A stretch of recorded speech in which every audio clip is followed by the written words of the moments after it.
कथा, पुरुषार्थ कथा, सुनो सुनो सिद्धार्थ कथा। सत्य कथा, पुरुषार्थ कथा, सुनो सुनो सिद्धार्थ कथा। चढ़ते सूरज सा तेजवान वो कीर्तिमान, हुंकार भरे जब कूच करे, थर थर कांपे आसमान।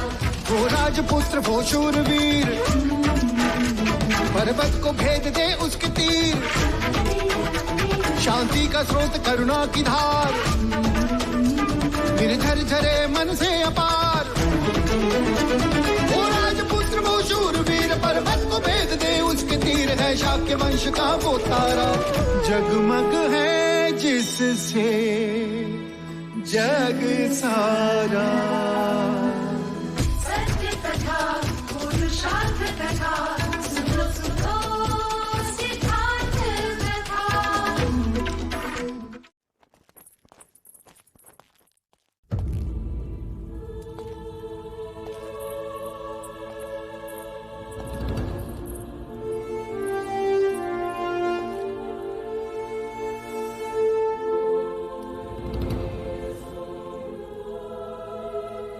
एक और कौशल राज का निमंत्रण और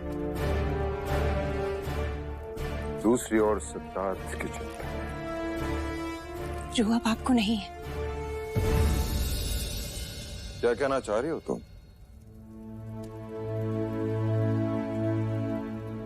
सिद्धार्थ को रंग भवन भेजना उचित है क्या? उसमें अनुचित क्या? गीत संगीत भोग विलास क्षत्रियों का गुण धर्म है।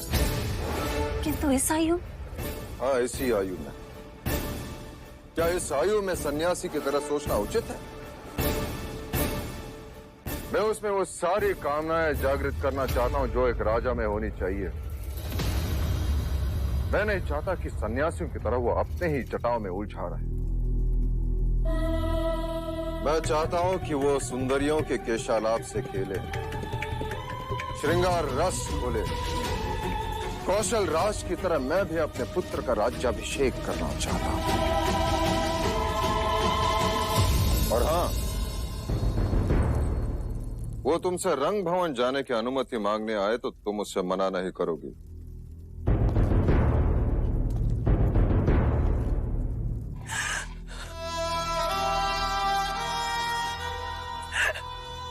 महादेवी, एक मां की विडंबना देख अपने पुत्र को रंग भवन जाने की अनुमति देगी।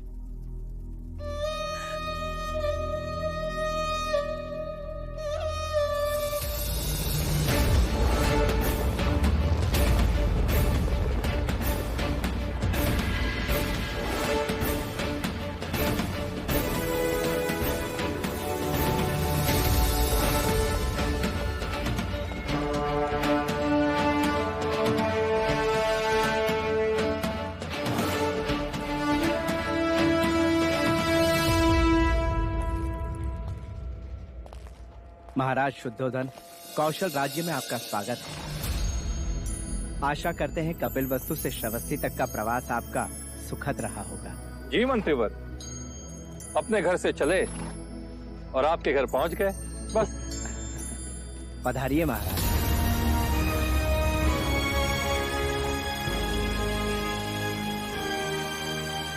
महाराज शुद्धोधन पधार रहे हैं।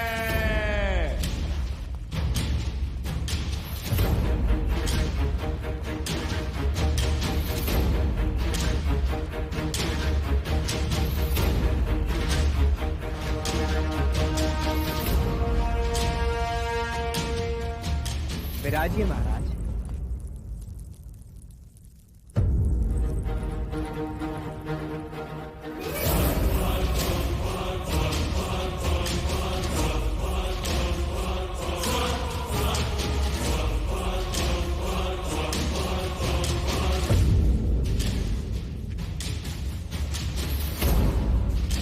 भाई महाराज, ये व्यवहार समझ नहीं आया। गणराज्यों में आपसे बड़ा कौन है? इसके लिए वो सिंहासन रिक्त रखा गया है।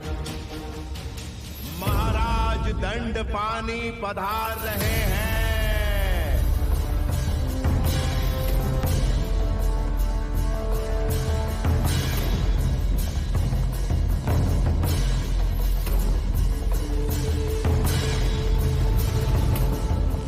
विराज,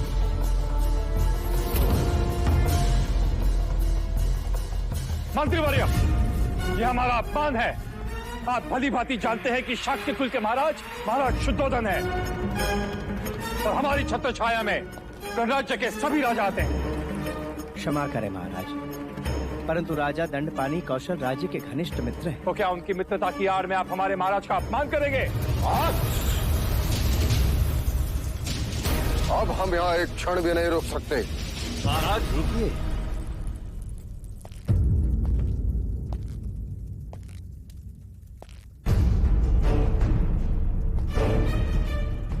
अरे महाराज, मेरे मित्र से भूल हुई। आप मेरे आसन पर विराजे।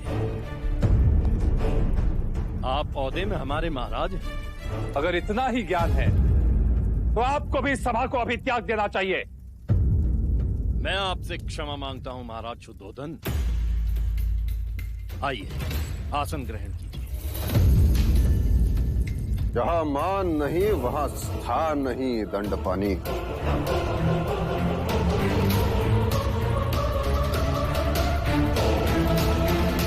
महाराज शुद्धोधन, मेरे मंत्री को क्षमा करें।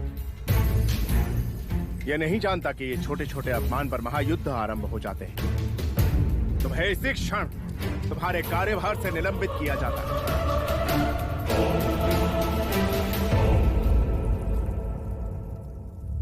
महाराज,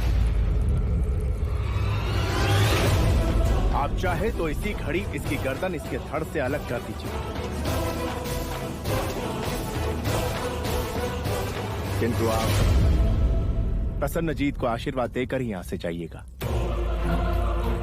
यह मेरा आग्रह है कि आप हमारे अतिथि विशेष के रूप में राज्याभिषेक के साक्षी बने।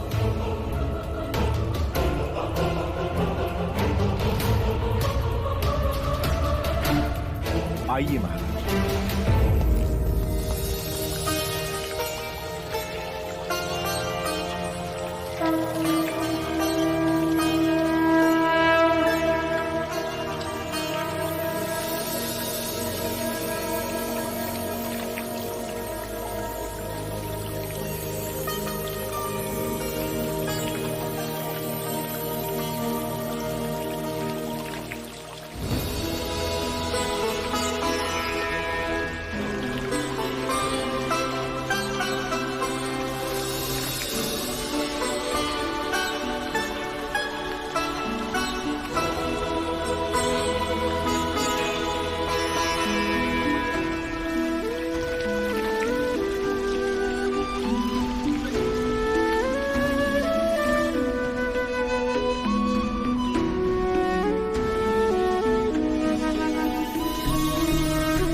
प्रसन्नजीत की जय। महाराज प्रसन्नजीत की जय।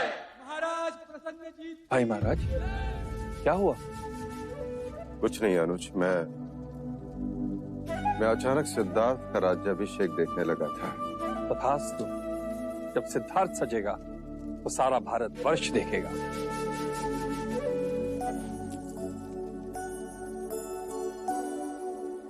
अरे मुझसे कैसी लाज युवराज? मैंने तो आपको बचपन में खूब सजाया है। मैं कहाँ लजा रहा हूँ? लाज तो स्त्रियों का कहना है। युवराज, सारे कुमार आपकी प्रतीक्षा कर रहे हैं।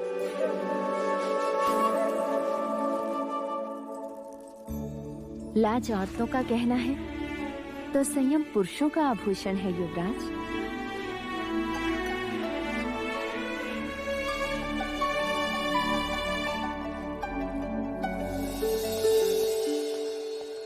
चलिए महामंत्री, मैं तैयार हूँ। बस कुमार, एक बार युवराज सिद्धार्थ आ जाएं। सिद्धार्थ, मेरी बात मानिए, वो नहीं आएगा। उसे सुरा और सुंदरी दोनों में ही कोई रुचि नहीं है। उसे तो केवल पेड़ के नीचे बैठकर बांसुरी बजाने में ही आनंद आता है। लेकिन हम वहाँ पर करेंगे क्या? हमें कुछ नहीं करना है अनुज। जो करेंगी वो सब सुंदरियाँ करेंगी। वो क्या करेंगी? वो मदिरा का पान कराएंगी, मन बहलाएंगी और मैं तो बहुत उत्साहित हूँ महामंत्री। इस दिन की मुझे कई दिनों से प्रतीक्षा थी। लो, आ गए हमारे अतिथि विशेष। चलें? एक प्रश्न है। लो, हो गए शुरू। रंग भवन जाने का उद्देश्य? हम रंग भवन इसलिए जा रहे हैं क्योंकि अब आप बड़े हो गए हैं, जीवन के नए पहलू पे दृष्टि डाल सके। उम्र के साथ शरीर और भावनाएं भी बदलती हैं। हर एक चीजों का ज्ञान आवश्यक है। वहाँ क्या होगा? सारी रात प्रश्न और क्या। माया का परिचय होगा, काम का ज्ञान होगा, वासना का बांध टूटेगा। कुछ बातें समझाई नहीं जाती सिद्धार्थ, समय के साथ साथ समझ में आती है। राग, द्वेष, मोह, माया, वासनाओं के बंधनों में बंधोगे तभी उसे छोड़ने का ज्ञान आता है।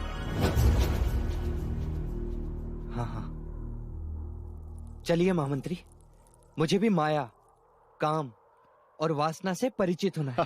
चलिए। क्या हुआ? एक और प्रश्न। चलिए। आइए।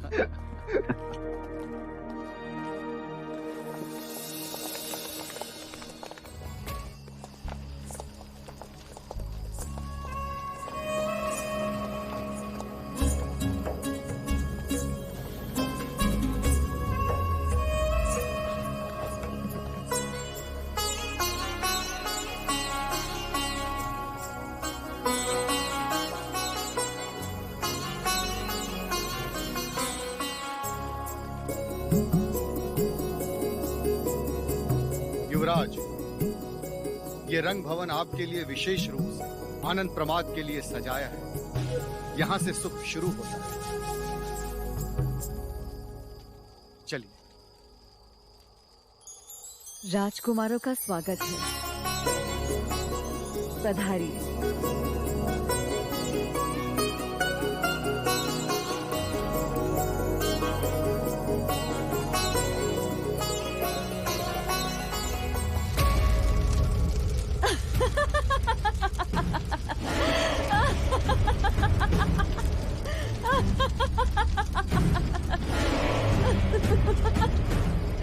क्या ठिठोली है मोहिनी?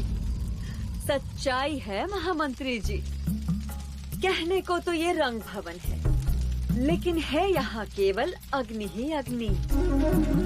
और ये अग्नि जलाती नहीं, लिपट जाती है। चित्त को अपने मोह पाश में जकड़ लेती है। यदि राजकुमारों में हिम्मत है तो कदम आगे बढ़ाएं, अन्यथा लौट जाएं। आपकी बातों ने हमारी जिज्ञासा को चुनौती दी है देवी। अब लौटना संभव नहीं। स्वागत है आपका भी।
जो सोचा था वही हुआ।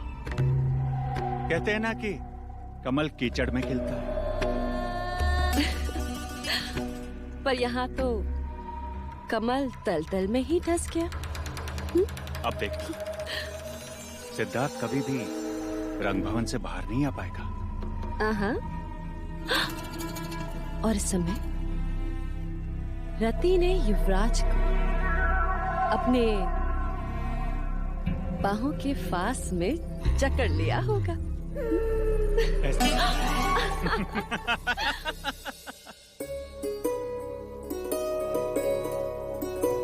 युवराज, मेरा नाम उर्मिला है।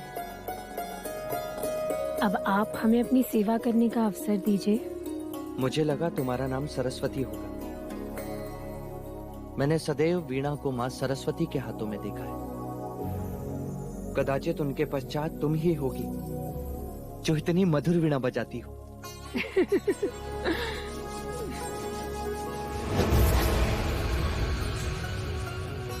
मैं आपके लिए ऐसा क्या कर सकती हूँ जिससे आपका चित्त प्रसन्न हो? अगर तुम मेरा चित्त प्रसन्न करना चाहती हो तो मुझे रिचाई गाकर सुनाओ। क्षमा, रिचाई मैं नहीं जानती, और वैसे भी उन्हें गाना तो ब्राह्मणों का अधिकार है, गणिकाओं का नहीं। ऐसा किसने कहा? वेद उसी के जो उसका पठन करे, रिचाई उसी की जो उसे गाए। आवाज जाति, वर्ण और ज्ञान से परे होती है। पर गणिका सबसे परे होती है युवराज। हमने तो केवल प्रेम का शास्त्र सीखा है। प्रेम ही हमारा वेद है, आकर्षण उसकी ऋचाएं और तृष्णा उसका फल। तो ठीक है, जो तुम्हें आता है वही सुनाओ।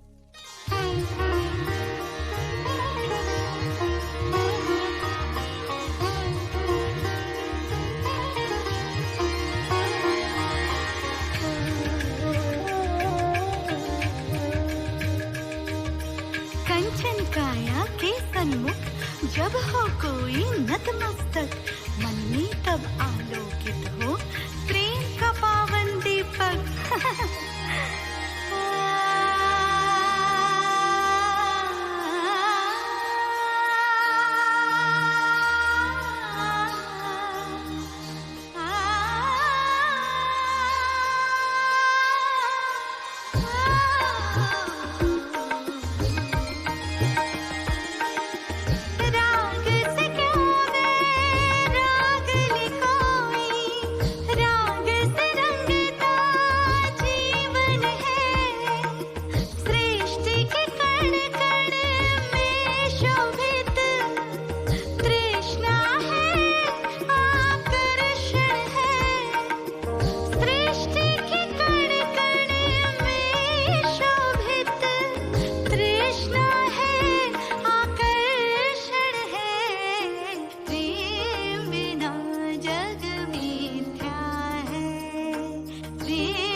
वहां पर रख दो।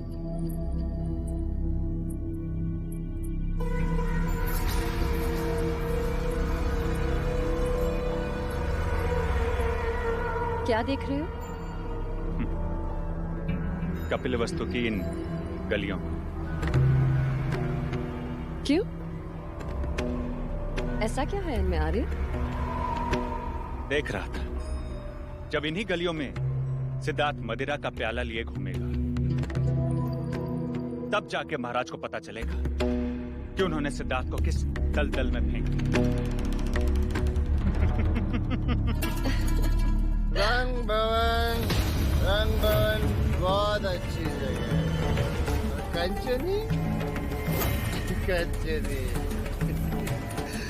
कंचनी फूल से भी कोमल है, एकदम नाजुक पकड़ी।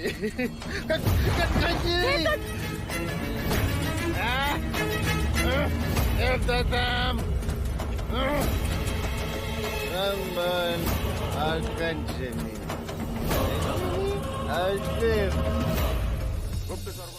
युवराज,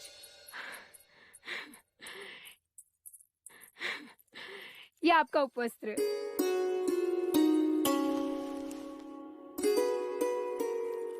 आप कब आएंगे? जब सांझ ढले, जब मन विचलित होगा। क्यों? यहाँ क्यों आओगे? क्योंकि जब मन विचलित होता है तो गुरुदेव ने मुझे ध्यान का मार्ग सिखाया, परंतु कल रात तुम्हारी आवाज ने ध्यान की कमी का आभास भी नहीं होने दिया। तो उपहार? उपहार? उपहार क्या दूं?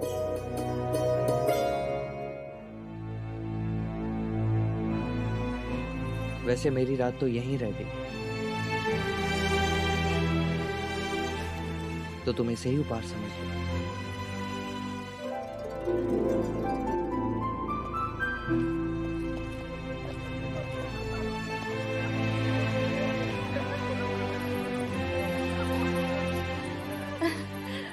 मुझे कुमार अनिरुद्ध ने पाचूपन दिया। अरे वाह, मुझे महानाम ने माला दी। मुझे कुमार देवदत्त ने अपना घोड़ा ही दे दिया, जो वो ले जाना भूल गए। तू बता उर्मिला, तुझे युवराज ने उपहार में क्या दिया? अपनी मित्रता और स्त्री होने का सम्मान।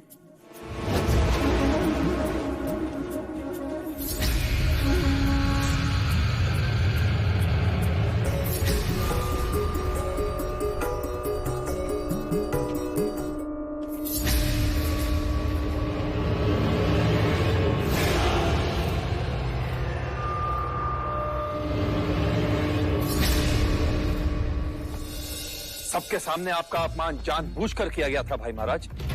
ये कोई व्यवस्था की त्रुटि नहीं थी।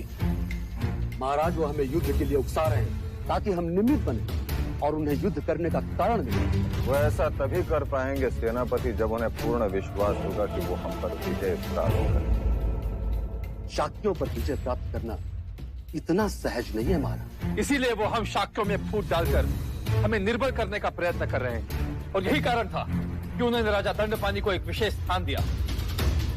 कारण जो भी हो अनुज, हमें चौकन्ना रहना चाहिए। राजनीति ये कहती है कि उन्होंने प्रसन्नजीत को राजा बनाया और फिर उसे चक्रवर्ती बनाने का प्रयत्न अवश्य करें। सेनापति, गुप्तचर को सावधान करो, प्रत्येक जानकारी जुटाओ। न जाने क्यों मुझे कपिलवस्तु के क्षितिज पर युद्ध के बादल दिखाई दे रहे हैं।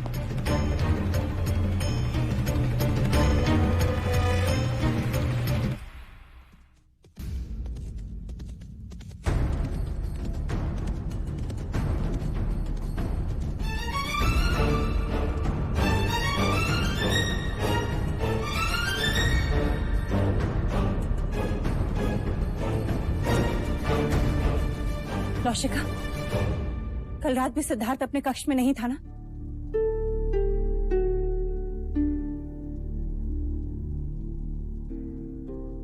इसीलिए मैंने विरोध किया था, पर महाराज ने मेरी नहीं सुनी।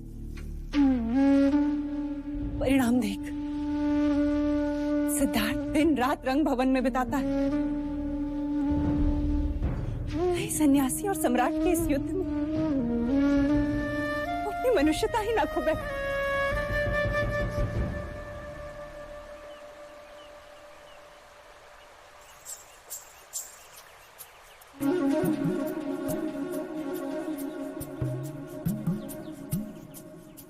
युवराज, वृक्ष से लिपटी हुई इस लता को देखिए।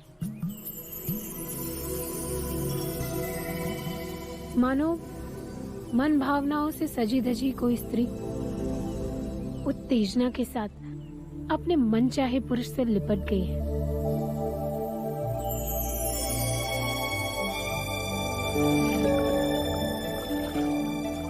युवराज, उन झाड़ी को देखो।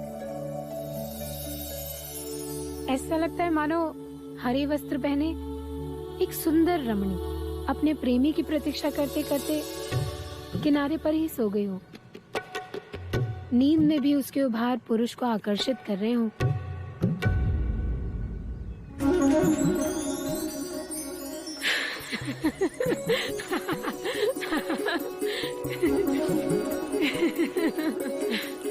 पक्षियों में नारी जाति का सामर्थ्य देखो। मादा आगे आगे चलती है और नर उसके पीछे पीछे, मानो वो उसका दास हो। पर नर ऐसा जानबूझ के नहीं करता। ये तो प्रेम जताने का एक ढंग है, क्योंकि वो अपनी प्रेमिका को खोना नहीं चाहता।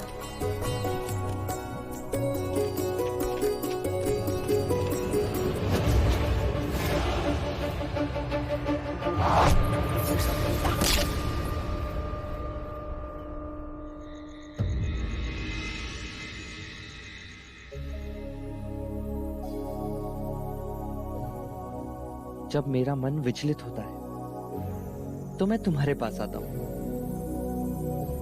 जब तुम्हारा मन विचलित होता है तो तुम कहाँ जाती हो?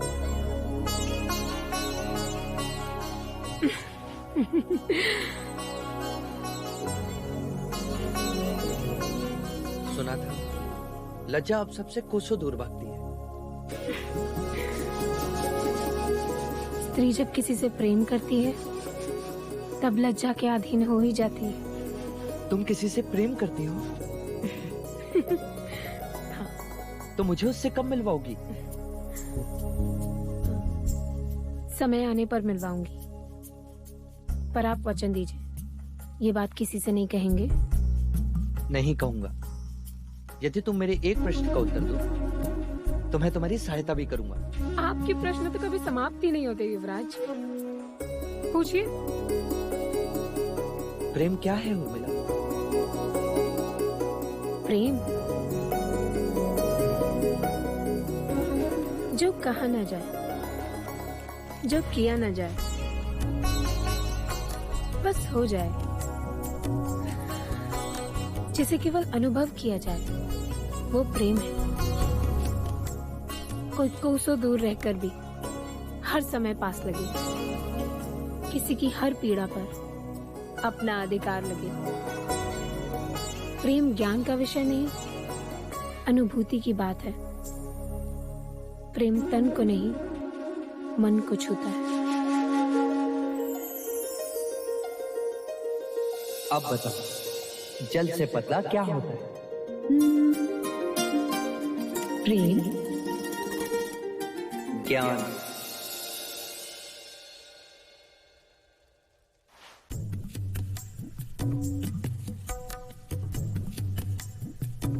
उर्मिला, क्या प्रेम जल से पतला होता है? हाँ, लाख रोकने पर भी वो अपना मार्ग ढूंढ ही लेता है। और ज्ञान? जहाँ प्रेम होता है वहाँ ज्ञान का तराजू नहीं चलता। क्या प्रेम दिखाई देता है उर्मिला? हाँ। आंखों में।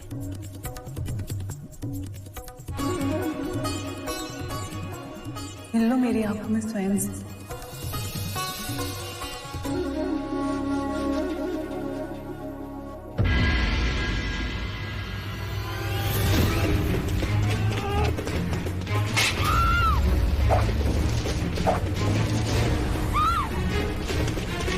युवराज! युवराज! युवराज! छोड़ दो दरवाजा!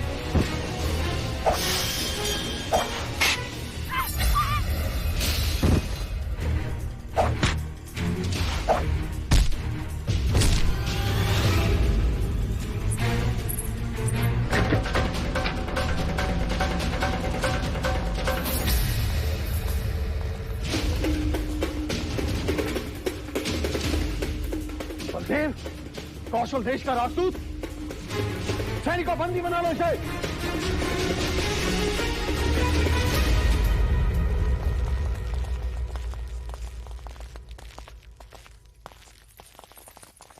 युवराज,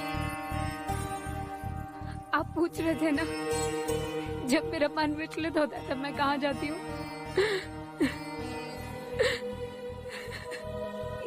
ये वही है, मेरा प्रेम।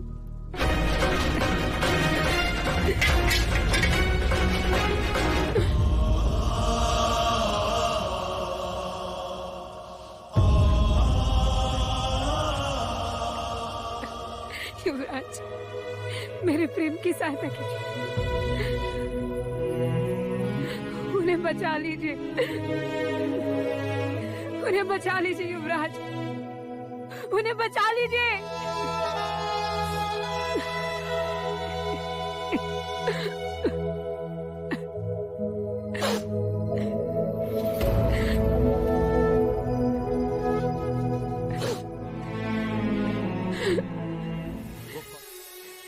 मैं बलदेव से प्रेम करती हूँ युवराज, उसके अतिरिक्त मेरा और कोई नहीं है, उन्हें बचा लीजिए युवराज। परंतु ये कैसे संभव है? वो कौशल देश का राजदूत और तुम कपिल वस्तु, वो एक गुप्तचर और तुम। क्षमा कीजिए युवराज, वो कौशल देश के अवश्य है, परंतु वो गुप्तचर नहीं है। कोई कैसे माने तुम्हारी इस बात? कोई नहीं मानेगा युवराज, कोई नहीं मानेगा, और बात सच है।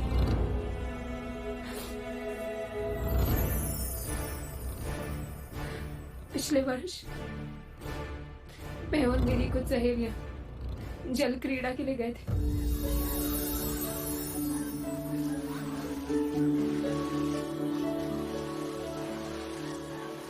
मैं सबको छोड़कर आगे निकल गई। अचानक मेरे पैर जल लताओं में फंस गए,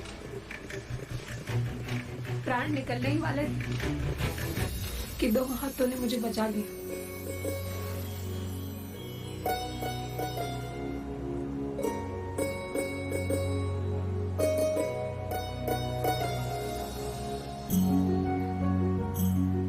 वो प्रथम दृष्टि थी जब प्राणों ने प्राणों को पहचाना था, आंखों ने आंखों को वचन दिया था। वहां कोई देश नहीं था, कोई धर्म नहीं था, कोई वर्ग नहीं था तो केवल प्रेम। क्या प्रेम की एक दृष्टि आयु भर के लिए पर्याप्त होती है? हाँ युवराज। तो क्या उसे पता नहीं था यदि वो पकड़ा जाएगा तो उसे गुप्तचर समझा जाएगा? प्रेम भय से परे होता है युवराज, नहीं तो भंवरा कमल में बंदी बन के मरता नहीं, आग में पतंगा जलता नहीं।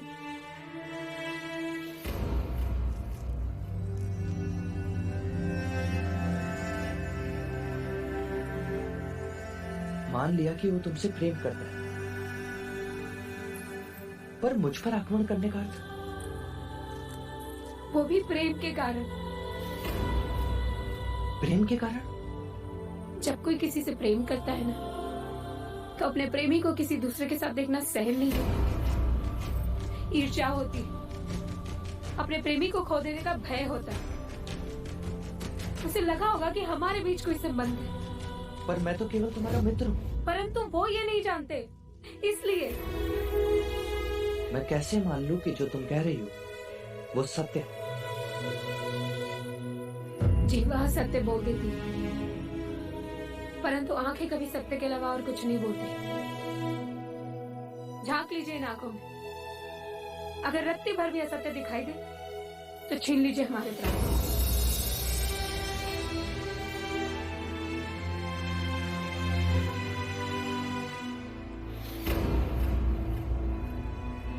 क्या आपको हमारी आंखों में प्रेम की सच्चाई नहीं दिखाई देती? कहिए युवराज, कहिए। अगर तुम्हारी बात सच्ची है और बलदूर का प्रेम खरा, तो मैं तुम्हें वचन देता हूँ, बलदेव को कुछ नहीं होगा। सत्य कथा, पुरुषार्थ कथा, सुनो सुनो सिद्धार्थ कथा।